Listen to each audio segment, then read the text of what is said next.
మరి ఆవుని చంపేయండి అని ఎందుకండ అంటే ఆవుని చంపేయండి అంటే ఆవుని చంపడం ఏమిట్రా అంటారని పావుని చంపేయండి అన్నాడు తెలిసి. ధర్మాన్ని ఆచరించకండి అంటే జనం తిరగబడతారని మూఢ విశ్వాసాల జోలికి వెళ్ళకండి అంటున్నాడు. పేరు మార్చారు కానీ వ్యవస్థని ధర్మానికి దూరం చేస్తున్నారు. ఆ స్థితి నుంచి మనం రక్షింపబడాలంటే మనకున్న ఆధారం ఒక్కటే, శ్రీరామాయణాన్ని వినాలి, శ్రీరామాయణాన్ని బాగా తెలుసుకోవాలి, శ్రీరామాయణాన్ని తరచి తరచి గమనించాలి. రామాయణం మనకి తెలుసున్న రామకథే కదా అనుకోకండి. నేను మీకు యథార్థం మనవి చేస్తున్నాను.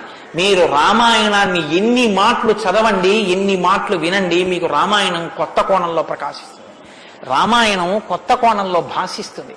అంత గొప్ప రామాయణం. సరే నువ్వు చెప్పేది రామాయణం కదా, రామాయణం గురించి ఎందుకు అంతసేపు చెప్తావు, మేము ఎదర వింటాం కదా రామాయణం, అసలు నువ్వు రామాయణం ప్రారంభం చెయ్యి అని మీరు అంటారు. నాకు తెలుసు. శ్రీరామాయణ ప్రారంభం ఎక్కడ జరిగింది అంటే తపస్వాధ్యాయ నిరతం తపస్వీ వాగ్విదాం వరం నారదం పరిపప్రచ్చర్ వాల్మీకి మునిపుంగవం అన్నారు. ఒకానొక నాడు వాల్మీకి మహర్షి తన ఆశ్రమంలో ఉన్నారు.